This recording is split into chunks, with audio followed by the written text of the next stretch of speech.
What's up guys? Welcome back to my channel. Lumabas na yung results ng exam ng CLE at kakalungkot mang sabihin, isipin na hindi tayo pumasa. Hinanap ko talaga yung pangalan ko sa list of passer at hindi ko mahanap.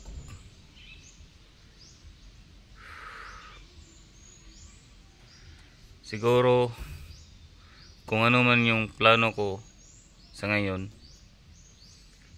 mas maganda yung plano niya para sa akin. Mas maganda yung plano sa itaas para sa akin. At may dahilan yan may dahilan yan kung bakit hindi ka pumasa. Kasi lahat ng pangyayari sa buhay ng isang tao, positive man or negative, may dahilan yan yung na kung bakit hindi tayo pumasa. Tutunan ko sa buong buhay ko na dapat maging positive lang tayo kung ano man yung pagsubok na darating sa buhay natin. At siyempre maging masaya tayo kahit naplata na taggulong, masaya pa rin tayo kahit nauubusan tayo ng gasolina sa daan.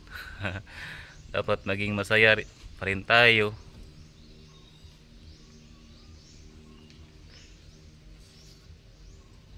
Hindi natin iisipin yung problema. Dapat palagi tayong masaya at isipin natin kung paano natin solusyonan. So hindi ko talaga inasahan kala ko yun na kasi para sa akin yun na yung base ko ginawa ko na hindi na ako nakulang doon. Pero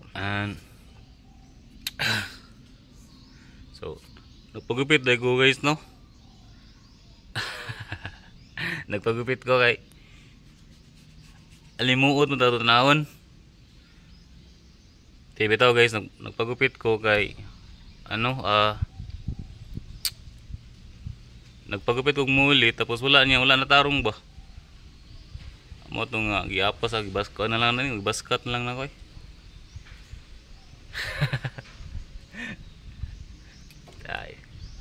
So dapat so yun na lang guys dapat maging masaya tayo kung anong mangyayari na hindi inasahan sa buhay natin. Dapat maging masaya tayo, hindi natin isipin yung mga problema kasi kung isipin mo yun problema ang darating sa'yo palagi.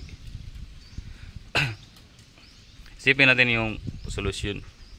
Isipin natin palagi abundance, wealthy, freedom, peace of mind. Iwas tayo sa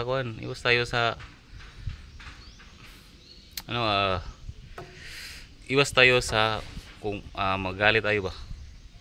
Hindi dapat tayo magalit, hindi tayo dapat kalmado lang tayo dapat. So yun lang guys, marami na akong sinasabi. Bye bye, ras ako.